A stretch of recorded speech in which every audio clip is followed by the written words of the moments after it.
El bolígrafo pesaba como si estuviera fundido en plomo. Por un instante, aquel contrato de 2.300.000 euros que descansaba sobre el mantel de hilo se convirtió en un borrón de tinta negra sobre papel de alto gramaje. Yo, Ángel Gómez, a mis 59 años, sentía todo el peso de mi imperio inmobiliario hundiéndome contra el cuero de la silla en la penumbra del restaurante. El aroma a solomillo de buey y a cera de abejas para los suelos solía ser para mí la fragancia misma del triunfo, pero esta noche solo alimentaba la náusea que me trepaba por la garganta como un ácido. Mis manos, las mismas que un día levantaron vigas de acero y supervisaron los cimientos de los rascacielos más imponentes de la Castellana, me estaban traicionando. Un ligero temblor, casi imperceptible para un extraño pero ensordecedor para mí, hacía que la pluma de oro bailara sobre la línea de la firma. Era una vulnerabilidad física que llevaba meses ocultando celosamente. Un malestar recurrente, punzante, que lograba que la opulenta decoración de San Valentín del local pareciera un carrusel burlón de rosas rojas y velas parpadeantes. Frente a mí, Gerardo, mi socio desde hace 2 décadas, me observaba con la impaciencia grabada en su rostro de 55 años. Era el gesto típico del hombre que vive contando los ceros de su cuenta corriente y no tiene tiempo para pausas dramáticas. Se recolocó en la silla con un crujido de seda, y su corbata brilló bajo la lámpara de cristal de Bohemia. Ángel, llevas 3 minutos clavado en esa línea, soltó, y su voz cortó el murmullo educado del comedor. ¿Pasa algo con las cifras? ¿No te cuadra el reparto? Parpadeé con fuerza, intentando que los números dejaran de nadar ante mis ojos como peces en un estanque turbio. Solo es la luz, Gerardo, logré carraspear, sintiendo mi propia voz débil, extraña a mis oídos. Mis ojos ya no son lo que eran, el cansancio me está pasando factura. Tomé aire, intentando recuperar el control centrándome en el peso frío de la pluma. Yo era el dueño de Construcciones Gómez, un hombre con 45 millones en el banco y una reputación de hierro en todo Madrid. Y, sin embargo, en ese momento sentía que me ahogaba en un vaso de agua. ¿Cómo puede alguien con esa fortuna sentir que el mundo se disuelve bajo sus pies como un azucarillo? Necesitaba firmar. Necesitaba cerrar este trato antes de que el desvanecimiento me venciera por completo.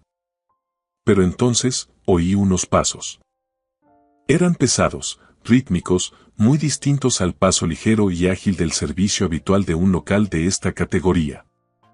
Eran pasos lentos, deliberados, cargados de una fatiga tan real que me obligó a levantar la vista de los papeles. Una camarera entró en nuestro reservado. Se movía con un esfuerzo físico que contrastaba brutalmente con la elegancia despreocupada de los comensales que nos rodeaban.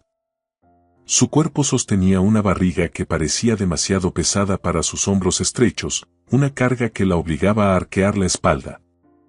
Me dispuse a pedirle un vaso de agua para aclarar mi mente, pero al mirarla a la cara, el oxígeno se escapó de mis pulmones. Ana. Tenía 25 años, pero parecía la sombra descolorida de la mujer que yo recordaba. Llevaba un delantal manchado y un embarazo de 8 meses que convertía cada paso en una batalla contra la gravedad. La mujer que mi hijo, Pablo, me había jurado por su vida que era una cazafortunas, la misma que supuestamente lo había abandonado por otro hombre desapareciendo con los ahorros, estaba allí, a menos de 1 metro de distancia. Mi corazón golpeó mis costillas con un ritmo doloroso, casi violento. El mareo fue sustituido de golpe por un reconocimiento frío y punzante que atravesó la niebla de mi enfermedad. «Buenas noches, señores», susurró ella, con la voz quebradiza y evitando cuidadosamente cualquier contacto visual. «¿Desean pedir algo de beber mientras consultan la carta?» Apreté la pluma con tal fuerza que mis nudillos se pusieron blancos como el mármol. «Agua», dije, apenas logrando que la palabra saliera de mi garganta. «Solo agua con mucho hielo».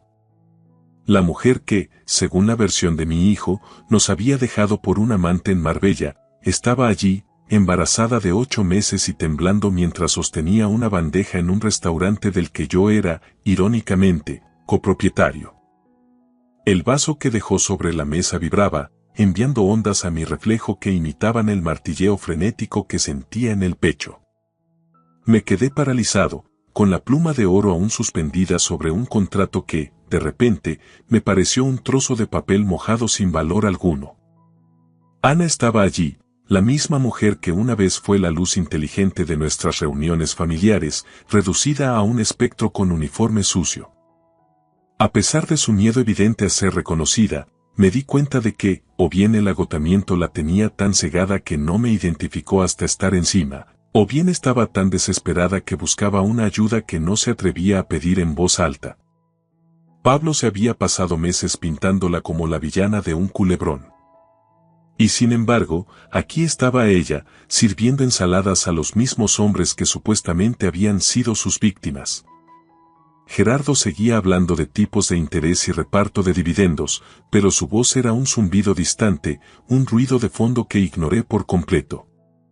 Mi socio no tenía ni idea de que la nuera fugitiva de la que tanto había oído despotricar estaba a escasos centímetros de su codo. La observé en silencio, buscando rastros de la mujer vibrante que solía ayudarme con las auditorías de la empresa con una gracia natural y una agudeza envidiable. Ahora, sus ojos estaban hundidos, rodeados por una fatiga profunda que ningún descanso ordinario podría curar. Ana, susurré su nombre, sintiéndolo pesado en mi lengua, casi prohibido. ¿De verdad eres tú? Su mirada se cruzó con la mía por una fracción de segundo, y lo que vi me desgarró. Era un terror puro, un pánico animal mezclado con un silencio suplicante que me rompió el alma en 1000 pedazos. Solo soy la camarera, señor, tartamudeó, con una voz que era una versión rota de la que yo recordaba. Por favor, les traeré el servicio enseguida. No se preocupen. Tienen que entender que pasé 30 años levantando construcciones Gómez sobre la base inamovible de no romper jamás un trato. Pero en ese preciso instante, el dinero me pareció ceniza fría.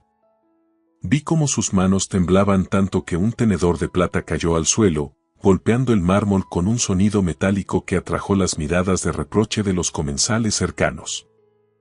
Ella ni siquiera intentó recogerlo. Se dio la vuelta y se apresuró hacia las puertas dobles de la cocina con un andar desigual, visiblemente doloroso debido a su avanzado estado. Verla así, con los nudillos blancos apretando la bandeja contra su cuerpo, me provocó una oleada de rabia protectora que despejó, por fin, los últimos restos de mi mareo. Ángel, por el amor de Dios, parece que has visto a un muerto, me espetó Gerardo, notando mi compostura destrozada. ¿Te está dando otro de tus ataques? Tenemos que firmar esto de una vez, Ángel. Mira los números, son irrepetibles. Miré aquel acuerdo de 2.300.000 euros y luego clavé la vista en las puertas de la cocina por donde Ana había desaparecido. Ella era un pájaro herido intentando volar en un huracán de lámparas de cristal y susurros juiciosos. Creo que sí he visto a un muerto, Gerardo, dije, con una voz que ya no temblaba, sino que vibraba con una claridad letal. Quédate aquí. No me sigas ni se te ocurra llamarme. Me levanté bruscamente, apartando el enorme contrato con una fuerza que lo hizo deslizarse hasta el borde de la mesa, a punto de caer. Ignoré las protestas de mi socio y el grito de sorpresa del matre mientras cruzaba la frontera sagrada del comedor. Empujé las puertas de la cocina. El olor a perfume caro y distinción fue sustituido al instante por una ráfaga de calor húmedo y ruido de vajilla. Estaba decidido a alcanzar a la mujer que mi propio hijo había dado por muerta para todos nosotros. Las puertas batientes de la cocina golpearon la pared con un estruendo seco, sustituyendo al instante el refinado aroma a lirios y vino de reserva por un muro de bochorno asfixiante y el olor punzante del desengrasante industrial. Entré en las entrañas del negocio con mis zapatos de piel italiana deslizándose peligrosamente sobre los azulejos húmedos, ignorando las miradas atónitas de los pinches y el siseo violento del vapor que emanaba de lavavajillas industrial. Antonio, el jefe de cocina, un tipo de unos 30 y tantos que solía gobernar ese caos como si fuera su cortijo personal, dio un paso atrás al ver el fuego que desprendían mis ojos. Abrió la boca para defender su territorio, pero lo corté en seco antes de que pudiera articular una sola palabra. «Quítate de en medio, Antonio», gruñí con una autoridad que no admitía réplica. «No vengo a hacer una auditoría ni una inspección de sanidad. Déjame pasar». Mis ojos barrieron aquel paisaje de acero inoxidable, ignorando los gritos de las comandas y el tintineo frenético de las sartenes, hasta que localizaron un rincón sombrío junto a la estación de preparación de ensaladas. Ana estaba allí, encogida sobre sí misma, con el rostro hundido en sus manos temblorosas. Ver el desgaste físico de aquel entorno era sencillamente desgarrador. Una mujer en su 8º mes de gestación, obligada a permanecer de pie durante turnos interminables sobre suelos resbaladizos mientras los fogones rugían a su espalda como hornos del infierno. Había elegido uno de los restaurantes más exclusivos de Madrid para desaparecer una apuesta brillante y desesperada. Esconderse a plena vista, justo delante de las narices de mi hijo. «Ana, mírame», dije, suavizando la voz al llegar a su altura. «Esto se acaba ahora mismo. No vas a dar un paso más en este lugar». Se estremeció como si mi voz fuera un latigazo, con los ojos moviéndose frenéticamente por la cocina como un pájaro atrapado en una red. Me agarró del antebrazo con una fuerza inesperada y me arrastró hacia un pasillo estrecho y oscuro, cerca del almacén de suministros secos. El olor a ajo frito y grasa pesada flotaba en aquel aire confinado, volviéndolo casi irrespirable. ¿Cómo le dices a una mujer que vive aterrorizada por tu propio hijo que está a salvo contigo? Yo era el hombre que había criado al monstruo del que ella huía. Sentí sus dedos clavándose en la lana de mi chaqueta de traje. Su agarre estaba alimentado por una mezcla de miedo puro y adrenalina. Lo vi entonces con una claridad meridiana. No era solo temor. Era la convicción absoluta de que mi hijo era el villano de su historia. «Pablo me juró que lo habías dejado por otro», susurré, y las palabras me supieron a hiel en la lengua. Le dijo a toda la familia, a los socios, a todo Madrid, que te habías marchado de un día para otro, Ana. Dijo que te habías llevado hasta el último céntimo de la cuenta común. Ella soltó un jadeo frenético, un sonido que cabalgaba entre el sollozo y una risa amarga y carente de alegría. «Se lo llevará todo, Ángel», susurró con la voz rota, compitiendo con el estrépito de la vajilla de fondo. «Si se entera de que el bebé está en camino, moverá cielo y tierra para quitármelo». Me dijo que no volvería a verlo nunca. Me reveló entonces la magnitud de la infamia. Pablo no se había limitado a echarla de casa. La había amenazado activamente con utilizar sus influencias para que la declararan mentalmente incapacitada, un plan retorcido para arrebatarle al niño y asegurar así su propia posición en la línea sucesoria de los Gómez. Mi propio hijo, mi sangre, había convertido en un arma arrojadiza el legado familiar que yo había pasado toda mi vida construyendo piedra sobre piedra. Me quedé helado, sintiendo el metal frío de una encimera bajo mi mano. Era lo único que me mantenía anclado a la realidad mientras los cimientos de mi mundo se desmoronaban. Él no buscaba un heredero para amarlo, buscaba una moneda de cambio, un seguro de vida para su ambición. «Por favor, Ángel. Si alguna vez me tuviste el aprecio de una hija, no dejes que sepa que sigo en esta ciudad», me suplicó. Su respiración entrecortada era el único sonido en nuestro rincón oscuro. La miré y luego clavé la vista en las puertas batientes, siendo consciente de que cada segundo que pasábamos allí, el monstruo que yo había moldeado estaba justo al otro lado de la madera. El sonido de Gerardo gritando mi nombre desde el comedor me devolvió a una realidad que, de repente, me importaba un bledo. Ni siquiera volví la vista atrás hacia el contrato millonario o hacia mi socio atónito. Me moví por instinto, enganchando mi abrigo de la silla mientras me lanzaba hacia la salida de servicio. Ricardo, el encargado del turno, un hombre con un desprecio crónico hacia los subordinados, se interpuso en mi camino con una máscara de falsa preocupación. «Señor Gómez, por aquí no se permite el paso al personal ajeno a la cocina». Empezó con esa voz aceitosa de autoridad mal empleada. No me detuve. Le golpeé con el hombro lo justo para que perdiera el equilibrio contra una mesa de acero. Díselo a los abogados, Ricardo. Grité hacia el comedor mientras la pesada puerta de metal se cerraba tras de mí con un golpe definitivo. La transición brusca del calor sofocante del restaurante al invierno helado de Madrid me golpeó como un muro de escarcha. Mis pulmones ardieron al inhalar el aire gélido de la noche. Los olores opulentos del local fueron sustituidos al instante por el hedor a basura acumulada, cartón mojado y gases de escape. Acababa de dinamitar la negociación más importante del ejercicio, un trato de más de 2 millones que Gerardo llevaba meses madurando. Pero mientras el viento me azotaba la cara, ese dinero me pareció poco más que papel mojado. Durante 30 años, yo había sido Ángel Gómez, el hombre cuya palabra era ley y que jamás se levantaba de una mesa sin la firma estampada. Esta noche, solo era un hombre persiguiendo a un fantasma entre la escarcha de un callejón. ¿Cuántas veces me habría sentado en ese mismo restaurante a comer chuletones de precio obsceno mientras mi nieto, mi propia sangre, se alimentaba quizás en la cola de un comedor social o de la caridad ajena? El pensamiento se hundió en mi garganta como un cuchillo al rojo vivo. Miré hacia el fondo del callejón, estrecho y flanqueado por muros de ladrillo visto. Allí, entre las sombras alargadas y junto a un contenedor oxidado, divisé una silueta pequeña y temblorosa que intentaba mantener el equilibrio.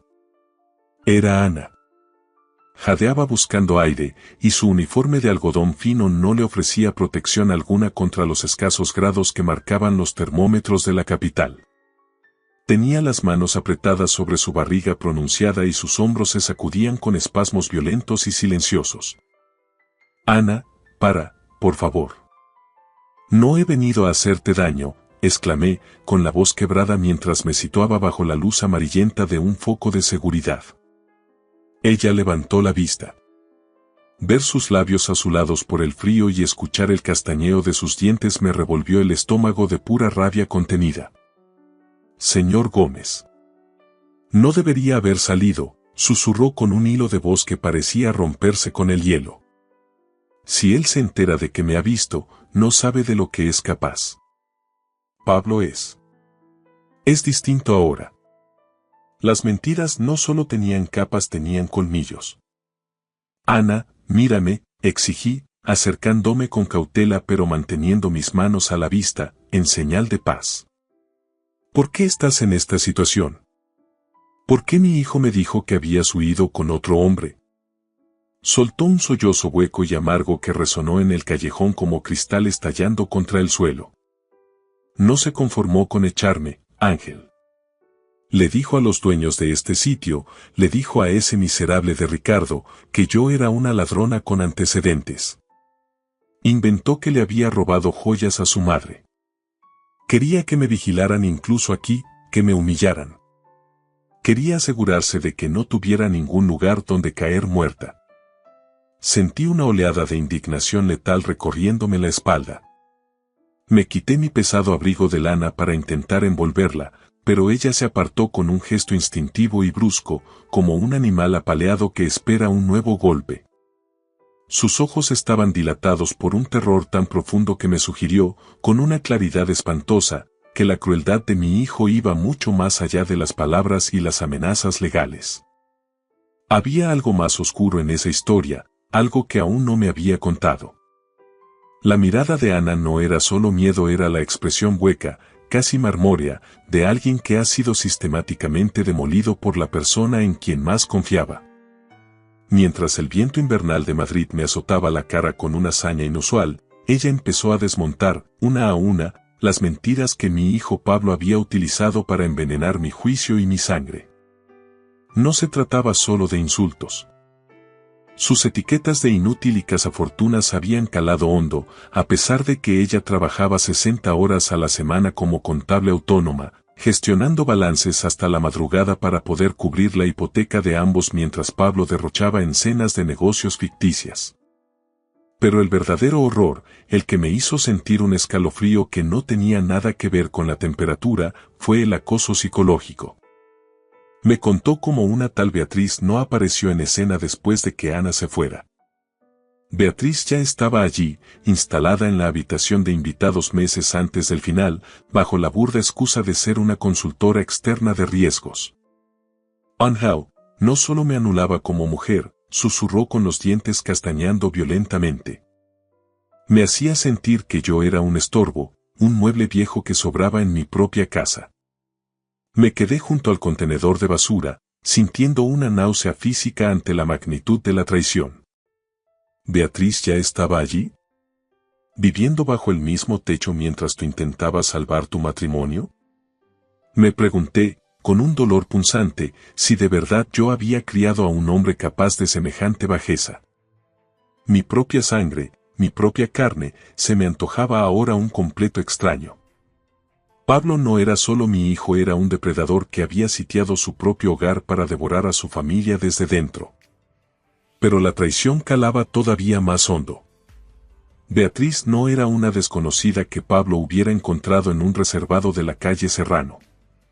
Era una antigua empleada mía, una mujer a la que yo mismo había despedido años atrás por faltas éticas gravísimas y desvío de fondos.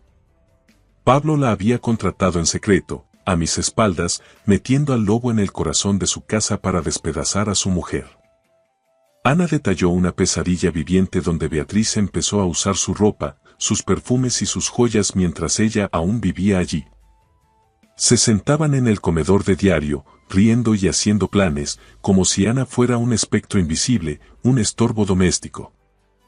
Llegó a ponerse el vestido de nuestro primer aniversario para cenar frente a mí en nuestra propia mesa, dijo Ana, apretando su barriga con una fuerza tal que temí por la seguridad del niño. ¿Y mi hijo permitió eso? ¿Se quedó sentado mirando cómo te humillaban? Pregunté, con mi indignación hirviendo en una furia fría, de esas que no gritan, sino que ejecutan. No solo tenían una aventura, estaban ejecutando, a cámara lenta y con precisión quirúrgica, el alma de Ana. Cada palabra que ella pronunciaba me arrancaba otra capa del respeto que una vez tuve por mi propio legado. Mi hijo había utilizado mi propio dinero, el fruto de décadas de esfuerzo en Construcciones Gómez, para financiar una ejecución doméstica.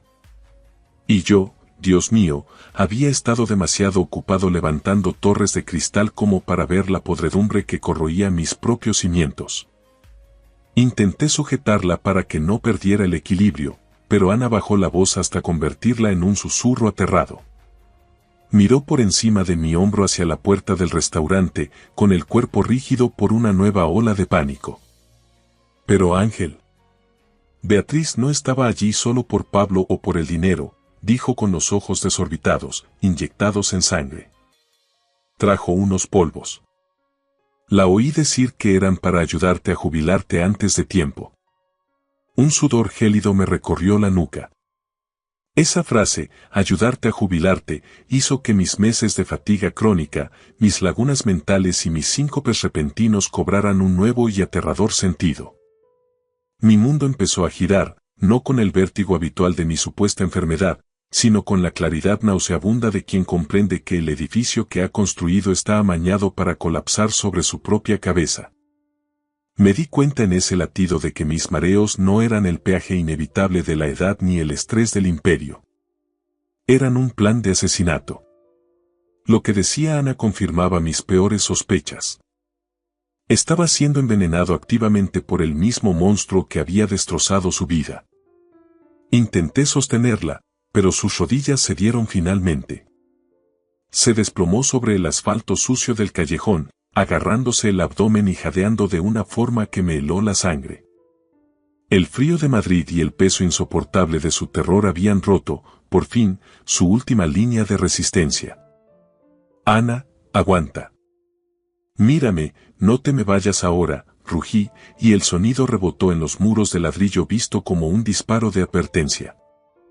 No me importaba quién pudiera oírnos. No me importaba el contrato de 2 millones que se enfriaba sobre la mesa del restaurante. Enrique, trae el coche a la puerta de servicio ahora mismo. Grité por el móvil, con una desesperación paternal que no recordaba haber sentido en décadas. Enrique, mi chofer de confianza, que me había acompañado en 3 auges inmobiliarios y un divorcio traumático, no hizo ni una sola pregunta.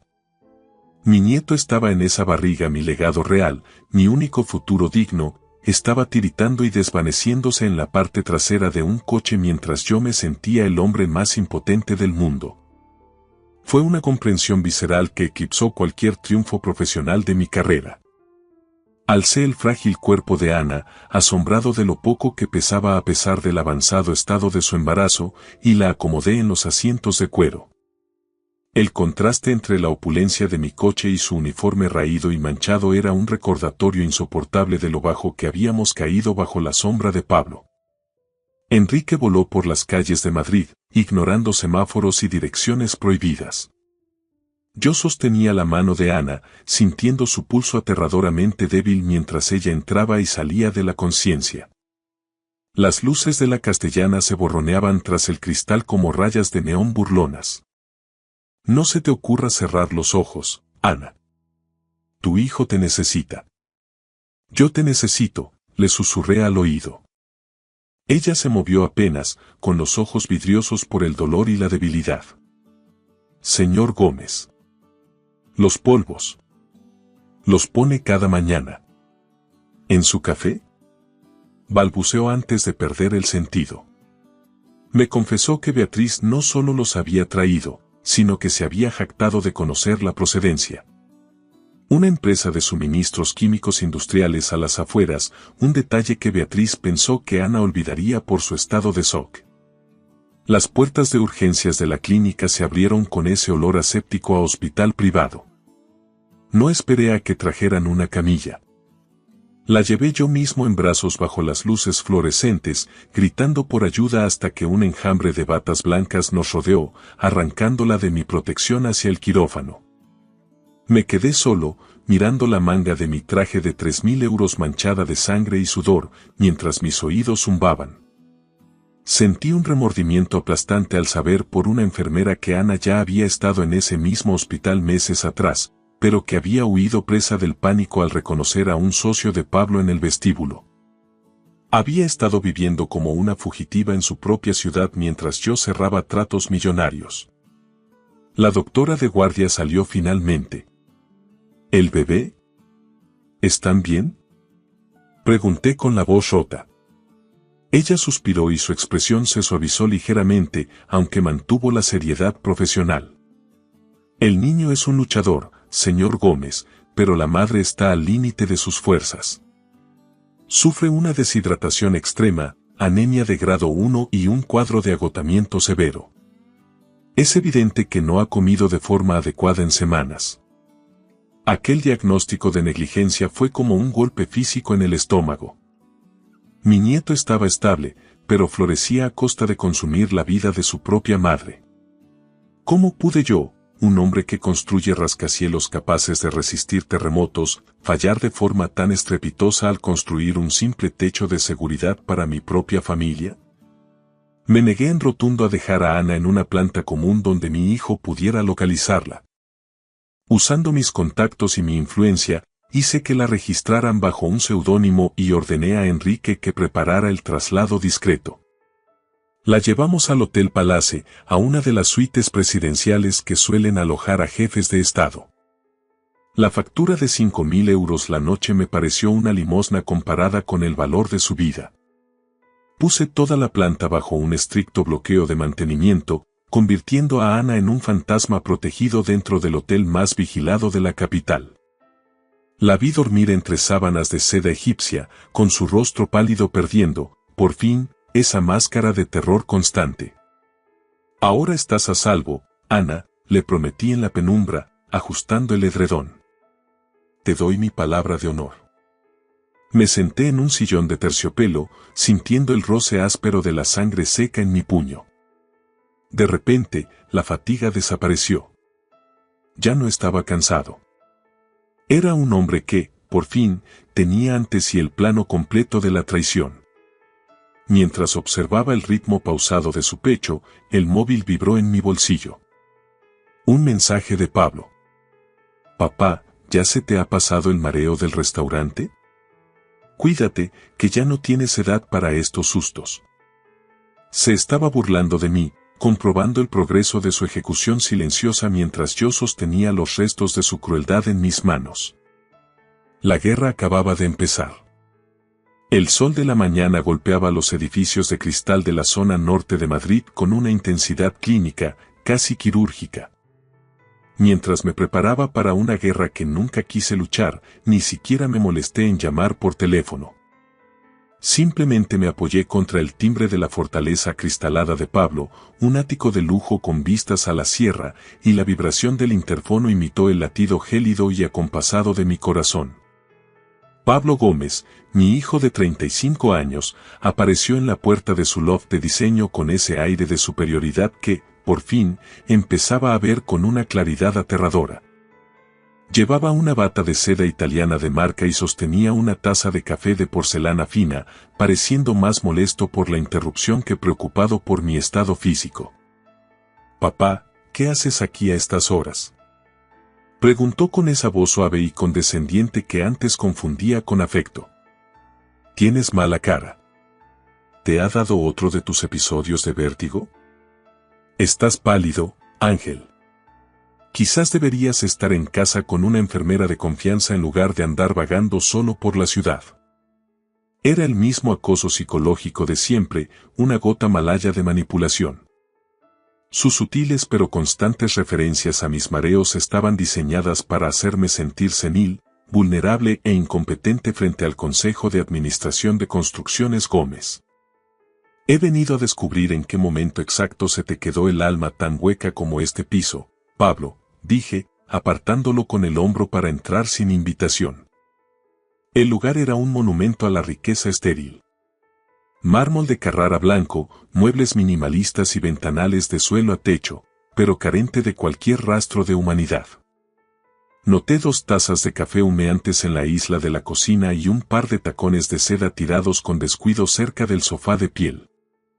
El olor a café de especialidad inundaba el aire, un aroma que normalmente me resultaba placentero pero que ahora me revolvía el estómago al recordar la confesión de Ana sobre los polvos químicos.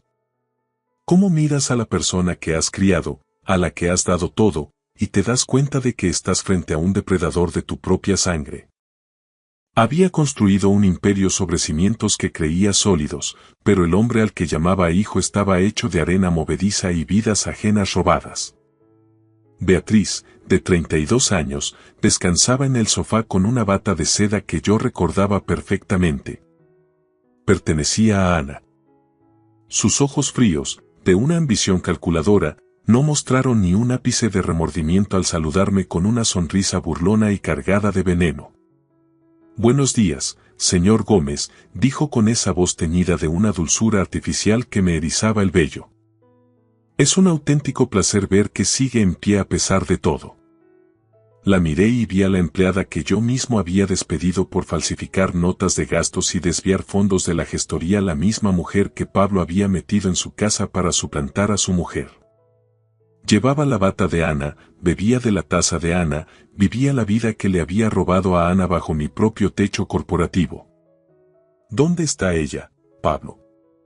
¿Dónde está mi nuera?», exigí, aferrándome al borde frío de la isla de mármol para ocultar y calmar el temblor de mis dedos. Pablo intercambió una mirada de complicidad absoluta con Beatriz antes de volverse hacia mí. Se apoyó en la encimera con una sonrisa arrogante, casi de lástima, mientras cogía un sobre de cartón con el logo de la empresa.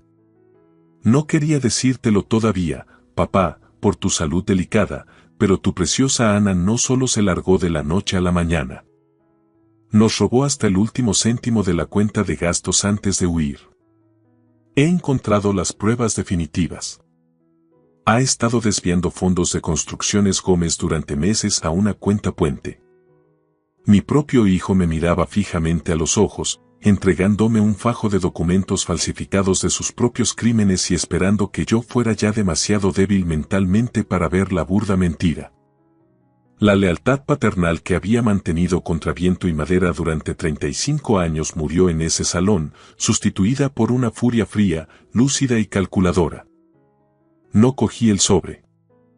En su lugar, solté una carcajada seca y metálica que pareció sacudir los ventanales del palacio de cristal de mi hijo. Era la risa de un hombre que, tras meses de oscuridad, por fin ha entendido el remate de un chiste muy negro.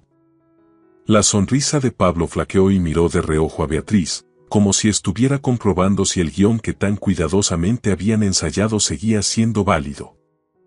Si Ana de verdad hubiera robado a la empresa de esa manera, Pablo, entonces eres un vicepresidente mucho más incompetente y negligente de lo que jamás me atreví a temer, dije, y mi voz cortó el aire como una cuchilla. ¿Me estás diciendo en mi cara que una contable externa ha desviado millones bajo tus propias narices sin que te enteraras? Según tu propia lógica, has fallado estrepitosamente al proteger los activos de la firma. Considérate despedido por negligencia grave con efecto inmediato. La satisfacción de su rostro se pudrió en una máscara de pura confusión. No esperaba que yo aceptara el supuesto robo como premisa para destruir su carrera de un plumazo. Vi cómo la confianza de Beatriz se resquebrajaba, sus ojos buscaban una salida al darse cuenta de que yo no me tragaba el numerito de la nuera fugitiva. ¿Crees que un sobrelleno de mentiras de oficina me va a distraer de lo que vi en tus ojos anoche? Pregunté, invadiendo su espacio vital hasta que tuvo que retroceder. Papá, ¿no estás bien?, tartamudeó Pablo, intentando recuperar el control. Estás paranoico, lo dicen los médicos. El mareo te está nublando el juicio. Tienes que irte a casa, descansar y tumbarte antes de cometer una locura de la que te arrepientas el resto de tu vida. ¿Saben lo que se siente al ver cómo tu propia creación, el hijo al que le has allanado el camino, te enseña los colmillos esperando tu cadáver? Es un silencio que grita, una comprensión amarga de que la persona a la que se lo diste todo solo está contando los segundos para que te pudras. Saqué mi móvil del bolsillo. Con unos toques deliberados y firmes, envié una autorización electrónica que ya tenía redactada desde el coche a mi director financiero y al responsable de seguridad. Acabo de congelar todas tus cuentas corporativas y he suspendido tus asignaciones del fondo fiduciario familiar. Tienes 24 horas para presentar pruebas reales, auditables y legítimas del robo de Ana. No estas falsificaciones de aficionado, o mañana te verás tan pobre como la mujer a la que echaste a la calle. He pasado 30 años levantando este imperio y no permitiré que lo conviertas en el patio de recreo de una amante y un cobarde sin escrúpulos. La confianza se evaporó por completo. Pablo perdió los papeles de forma violenta. Su cara se contrajo en un rictus de odio y las venas de su cuello se hincharon como cuerdas mientras se lanzaba hacia la isla de la cocina. «No puedes hacerme esto», gritó con una rabia aguda que raspaba las paredes. «Ese dinero es mío por derecho de sangre. Es mi legado, no el de esa muerta de hambre. No parpadeé siquiera». Le di la espalda con la parsimonia de quien ya ha dictado sentencia y caminé hacia la puerta de salida. Beatriz seguía en silencio, como una víbora que ya estaba pesando mentalmente el valor de un hombre sin cuenta bancaria ni apellidos de peso. No me importaba lo más mínimo. El aire del loft apestaba a su arrogancia y necesitaba salir de allí antes de asfixiarme de verdad. Al llegar al pasillo, oí el estruendo de la taza de porcelana estallando contra la pared. Cerré la puerta tras de mí, un golpe seco que sentí como el último ladrillo de una tumba necesaria. Pero sus últimas palabras resonaron a través de la madera reforzada, una promesa escalofriante que vibró en el pasillo como una maldición gitana. «Chécate el pulso, viejo. Ya eres un fantasma. No vivirás lo suficiente para verme perder ni un solo céntimo de lo que me pertenece». La amenaza de Pablo sobre mi condición de fantasma me siguió hasta el ascensor, vibrando en la médula de mis huesos con una frecuencia siniestra. Me quedé a solas en el silencio de los espejos del elevador, observando mi propio reflejo bajo la luz halógena. Me veía cansado, con la piel bajo los ojos hundida y grisácea, pero sentía como mi mente, tras meses de letargo inducido, se estaba afilando de nuevo como un arma de precisión. En ese breve trayecto hacia el garaje, me di cuenta de que la desaparición de Ana no había sido un acto de cobardía ni una huida desesperada. Fue una retirada táctica en toda regla. Se había refugiado en las sombras no solo para salvar su vida y la de su hijo, sino para proteger las pruebas que había pasado meses reuniendo contra el hombre que compartía mi apellido y mi sangre. Regresé a la suite del Hotel Palace con el alma encogida. El silencio lujoso de los pasillos, alfombrados para amortiguar cualquier sonido mundano, contrastaba violentamente con los gritos venenosos y el estallido de porcelana que había dejado atrás en el loft. Ana estaba despierta, incorporada en la enorme cama de la suite presidencial. Se veía frágil, casi minúscula ante el imponente cabecero de seda labrada, con los ojos buscándome ansiosamente en la penumbra. Me senté al borde del colchón, sintiendo el hundimiento del plumón. Le comuniqué, con voz firme, que había congelado todas las cuentas de Pablo y suspendido sus poderes en la empresa. Por primera vez desde que la encontré en el callejón, vi un destello de esperanza, un brillo de vida, en su mirada. «Nunca se va a detener, Ángel», susurró ella, y su voz sonó como el roce de un papel seco. «Pablo tiene una ambición que no conoce límites. Cree que es el dueño de la empresa, de mi vida y hasta del aire que respiro». Le tomé la mano entre las mías. Estaba fría como el mármol, pero su agarre era firme, decidido. «Pues vamos a recuperar ese aire, Ana. Empezando por el dinero y terminando por tu dignidad». Mientras la miraba, me asaltó una pregunta lacerante. ¿Cómo pude ser tan ciego? Me enorgullezco de ser un hombre hecho a sí mismo, un técnico que ve la integridad estructural de un edificio con un solo vistazo. Y sin embargo, había estado ciego ante la podredumbre que corroía mis propios cimientos familiares. Había pasado 40 años inspeccionando planos en busca de fallos microscópicos, de fisuras en el hormigón, mientras un fallo catastrófico ocurría cada noche en mi propio salón, frente a mis ojos. Ana me pidió que le acercara su mochila de nylon gastada, que Enrique había rescatado del restaurante. Noté la textura áspera y barata del material, algo que parecía totalmente fuera de lugar en aquella estancia rodeada de terciopelo, molduras de oro y muebles de época. Rebuscó con dedos expertos en una costura oculta del forro interior y extrajo un libro de contabilidad de tapas negras, pequeño pero pesado. Olía a papel viejo, a oficina cerrada y a polvo. Era el fantasma de la vida profesional que había intentado conservar contra viento y marea.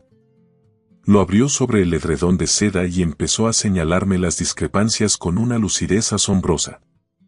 Me mostró, fila por fila, donde se habían desviado exactamente 750.000 euros a través de una red de empresas pantalla radicadas en paraísos fiscales y sociedades interpuestas que yo jamás había autorizado. Los números, fríos y objetivos, no mentían. Mi hijo, en cambio, había hecho de la mentira su lengua materna. 750.000 euros, repetí en voz alta, y la cifra me supo a ceniza amarga. No solo le robó a la empresa, Ana. Te robó tu seguridad, tu casa y el futuro de mi nieto.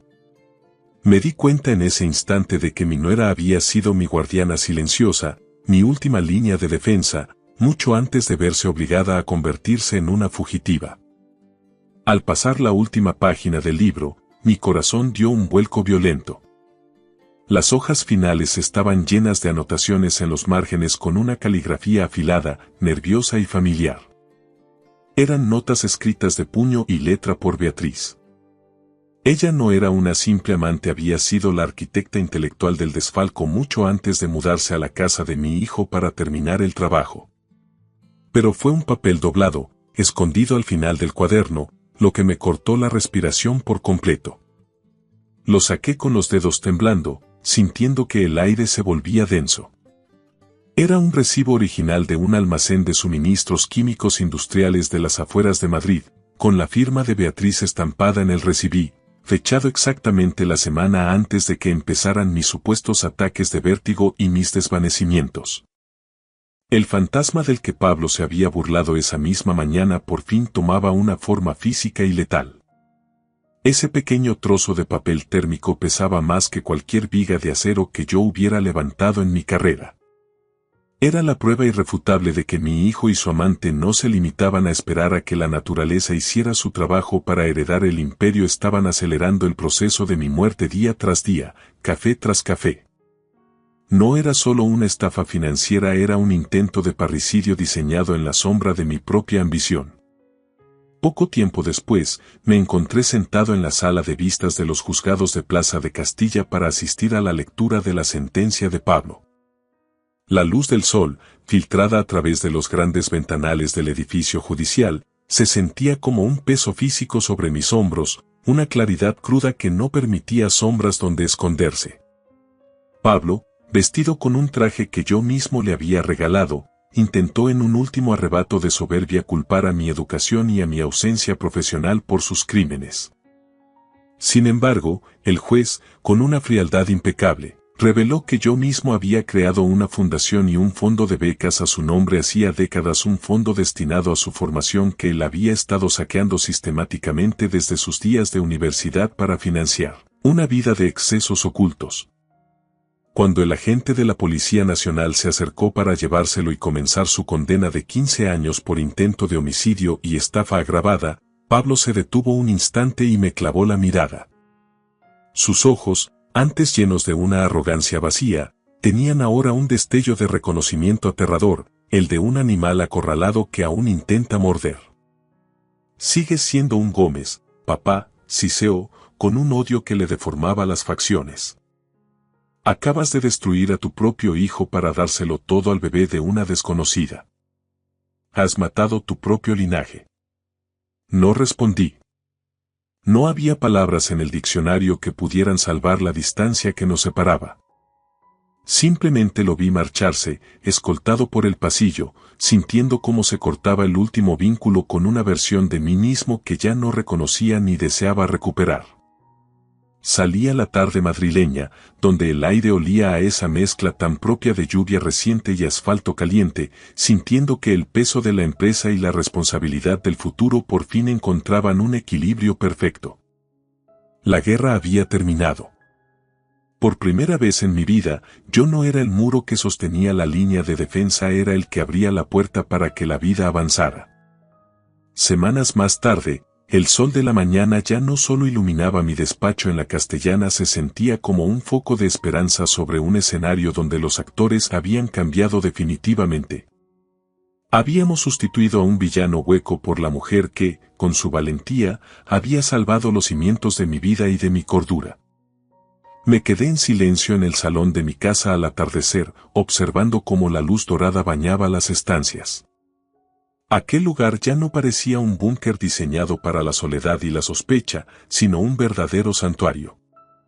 Antes de que Ana se incorporara oficialmente a la gestión de las torres de cristal de la oficina, le entregué una carpeta de cuero que contenía un documento redactado por los mejores juristas de la ciudad, un documento que aseguraría que su lugar en mi mundo y en mi legado fuera inamovible.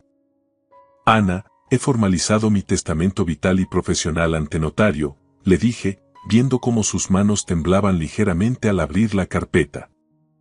Te he nombrado mi heredera universal y te he otorgado el pleno poder de representación y voto en el Consejo de Administración de Construcciones Gómez.